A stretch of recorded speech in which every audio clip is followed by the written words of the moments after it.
After 20 years of building together through dust, deadlines, and damn good ideas, Pace and Adam invite you to join them for honest conversations about the home building world.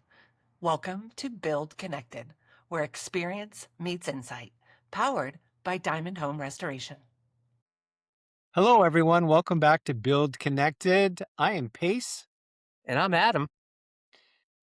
What's going on today, Adam? You've been bouncing around doing a bunch of inspections, man, Oof. on the job. How's it going? Yeah, a lot of running around. You know, you and I have both been running around in opposite directions today. You are in the city. I am up in Marin meeting with the structural engineer and architect for some final stuff on our project that we are wrapping up. Yeah, Yeah, good stuff. What's the product we're talking about today? we are going to talk about concrete. Yeah, concrete. Okay. You want to know something about concrete? I love concrete. I'm not the world's best finisher. I'm not a bad finisher, but I've done a lot of formwork and tying over my career, and I am very comfortable with my boots on and elbow deep in concrete. I like it there. Okay. Well, let me tell you something about concrete. There's two kinds. You know what those I know are. them. Tell me the two kinds. There's cracked concrete and concrete that's gonna crack. Bingo. You nailed it. Let's just lead with that, right? Something to create your expectations for all of you that are thinking about pouring concrete. You want that nice finished, smooth looking slab and you think it's going to be perfect. It's not. And that's what concrete is. It is an imperfect product. And it ages and it cracks and it's continuing over time to cure. You know how long it takes concrete to cure, fully cure? Forever. The Hoover Dam is still curing. Never does, never really stops. Yeah, That's right. that's right. So Um, within the Hoover Dam, right, you've got some bodies and you've got like a much higher temperature in the core because it's still curing. yeah. Well, I mean, there's so much to talk about when we talk about concrete. We're just gonna do a little chat on it and tell some stories, talk about some finishes, what your options are, maybe some bad things that have happened to us regarding concrete over the years. But I was just talking about a project that we are wrapping up where we just completed pouring a slab around a pool. And the homeowners decided they wanted to go with a stamped concrete look. And there are various methods of not methods, various different patterns of stamping you can go with when it comes to your concrete stamp. And, it's interesting, I guess, interesting to some, but I found it interesting that the homeowners had no idea how you get that look of that kind of that natural stone look on their concrete. And, they saw the guys out there with these big rubber pads that have patterns on the bottom of them. And the rubber pads are about 3x3 or 2x2, and they lay like 3 or 4 of them out at a time, and they take that big tamper and they tamp down on those pads and it leaves an impression. And that is how you get those different looks in your concrete, whether it be like a natural stone look, maybe you want that brick look, whatever it might be. There's lots of options out there for that. So listen, we talked about two kinds of concrete, really, the kind that is cracked and the kind that is going to crack. So even though we're doing these nice patterns, we still need to create relief joints in the concrete. And, you're used to, all of you are used to seeing that on the sidewalks, right? You have those relief joints. And so we do those on every pour. And what that does is it helps direct that soon to be crack within those relief joints. So you're going to get cracks, but we want them to happen in those zones, which is why we do it. So I'll tell a little story about some concrete that I poured at my own house without relief joints, and I did it on purpose. I did a retaining wall in my backyard, a small one, about 2 feet high, and I went for a finish that is created using an acid wash. and that's a whole nother topic. But the acid wash, it removes that cream that's on top of your concrete, which gives it that kind of smooth finish, and it shows the sand and aggregate after you wash off the acid. But this retaining wall, the guys that were doing my concrete work that we've had working for us for many years, they wanted to put relief joints in the retaining wall, and I told them I didn't want it. 'Cause I just I didn't like the way the pattern looked on that vertical surface, and I was looking at it every day, and I knew I was gonna get some cracking, and sure enough, my retaining wall does have cracks in it, but for me, I prefer those cracks over seeing all those relief joints. It took some time. That wall looked beautiful, not a single crack in it, and I'd say about a year and a half later, started to get some hairline cracks, but, you know, to each their own. For me, that was a better trade-off in seeing all those joints. So there's so many different things to think about when you're doing your concrete work. If it's indoor or outdoor, what kind of finish it's going to be. You can add different colors to it. All things to consider. But we've done this over the course of 20 years pace, and we've done polished concrete, we've done broomed finishes, we've done stamp finishes. I can go on, and I see you're getting sleepy listening to me talking about concrete, and I'm going to let you put a bow on this so that I don't put everybody else to sleep. It's so interesting. You're like, I don't have anything to say about it. But yet here you are. You're going. You're a little energizer bunny on concrete. I got two thoughts really to add. Just big picture thoughts. Stamped concrete is a means of economically achieving an aesthetic, right? Doing hardscapes can be very expensive. So laying down like a flagstone or a slate, right, that adds up. This approaches that look. Not the same thing, but you get something that's a little more aesthetically pleasing than, say, just a uniform concrete slab. It adds a little interest in an economical way. So that's like my 2 cents. Number one. Number two, the micro sort of cracking that you're talking about is not a structural concern. We have so many clients that come back, years later, and they're like, "Oh, I got a crack here," and they're worried that there's the structural integrity is compromised, and that's typically not the case, right? We're now tying rebar, right? The strength of the concrete happens in multiple ways. Unless you have some sort of larger crack where there's deflection in your concrete, it's just a surface crack. That's it. So anyway, great topic, Adam. Thank you. Yeah, it's such a versatile product. You can make it look like so many different things and not make it boring. It'd be like, could you imagine looking at somebody wearing a Boston hat every single day? It just gets boring, man. It does. Mix it up, Yeah, right? Mix it up. yeah, yeah. All Mix right. it. Let me tread very lightly into this next topic. I'm going to start off by saying I love this old house. I think every contractor in the United States owes them a debt, right? Their program, it's just the impact it's had on the industry. You can't overstate it. And, now they have a podcast, um, which I listen to on the regular. And Zach Detmore is their kind of local GC. You and I are both a big fan. We've mentioned him on our podcast before.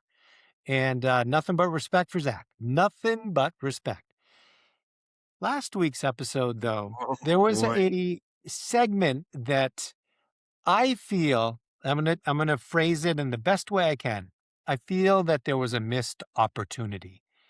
They were talking about um, bids. There was a caller whose question related to getting a structural engineer out to look at something, taking those details from the structural engineer and going out to bid. And the complaint was the bids were very different. They all called out very different solutions. Well, let me wait. I don't mean to cut you off, Pace, but I believe the engineer was creating a report. I don't believe they didn't say they were creating drawings. Am I Okay. wrong? It was a Okay. report.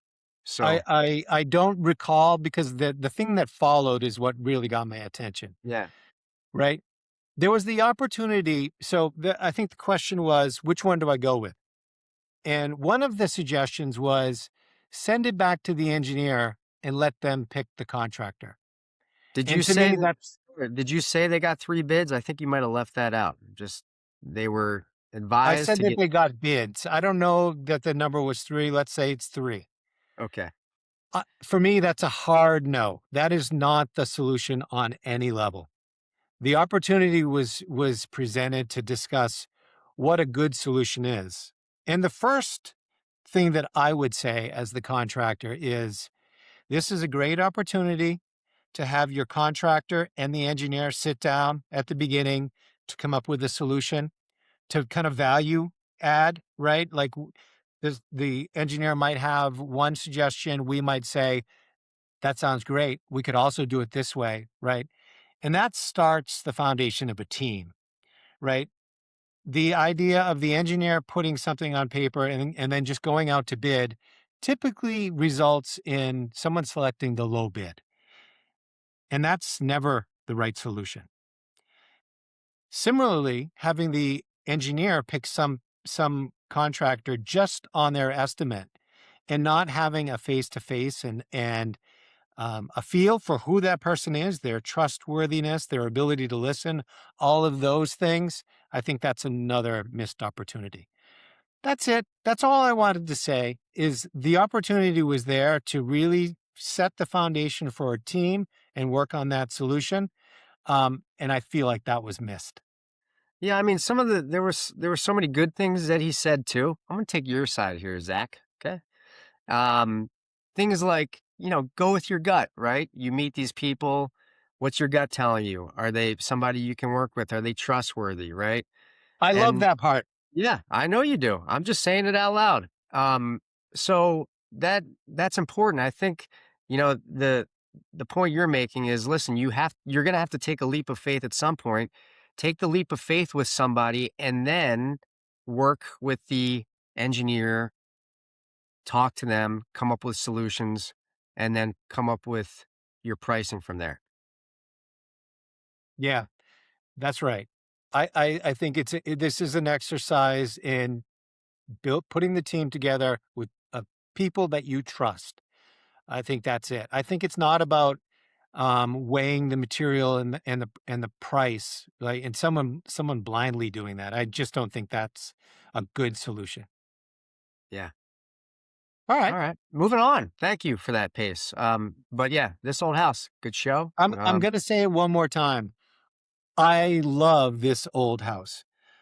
Everything about it. Just this was just a gentle pushback on one. And that's why we're doing this pace, because you need a platform to vent on, and when you see something that gets under your skin a little bit, you want to talk about it, and that's what we like to do. Let the people know what's on your mind, and these are all good things. Yeah, We can yeah. we can all we can all learn from your deep anger. Yeah. Okay. Okay. Well, something interesting on a project. It's really a discussion about access to the home or the project that you're working on, right?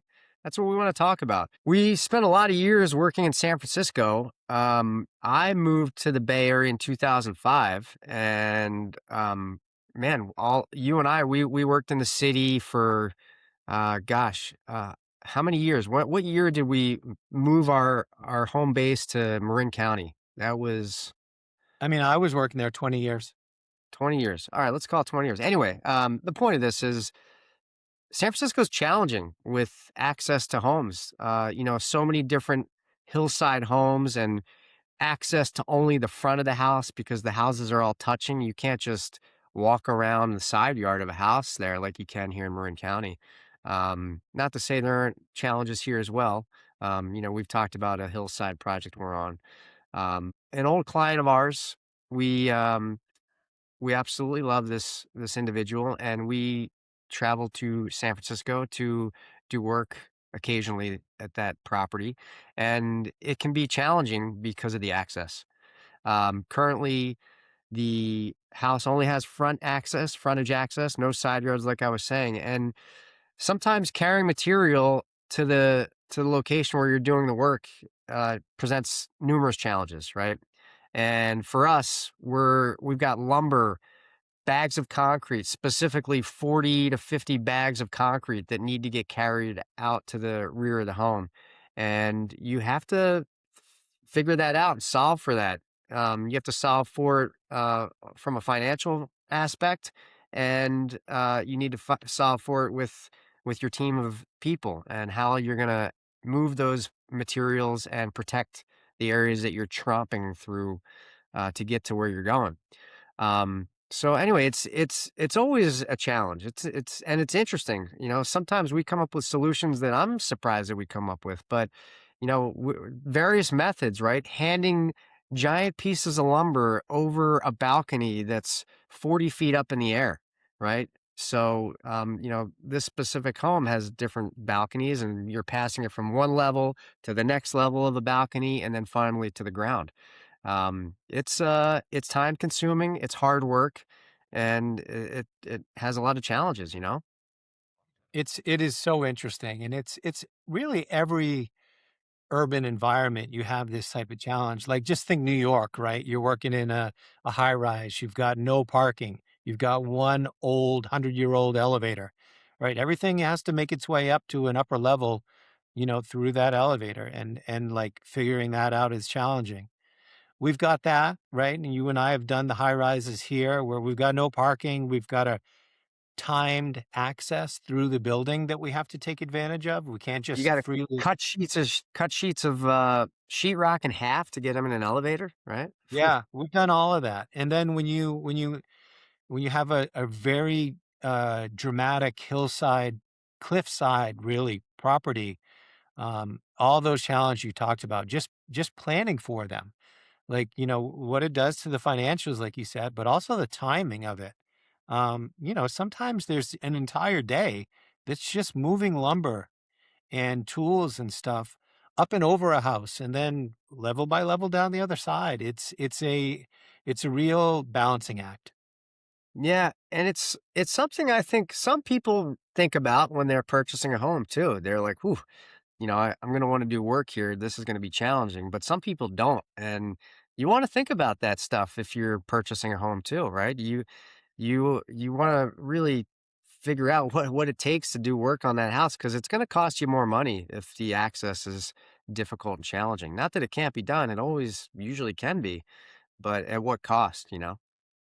Yeah, it is. But I think if you approach it with the can do attitude that we always do, right, you get it done. It's the set of headaches that we've said yes to. There you go. Yeah. All right. Well, thanks everybody for joining us again on another fun episode of Build Connected. I'm Pace. And I'm Adam. See ya. Thank you. Thanks for joining us on Build Connected. For more stories, insights, and ideas, visit diamondhomerestoration.com or find us on Instagram and LinkedIn. We'll be back next week. We hope you will too.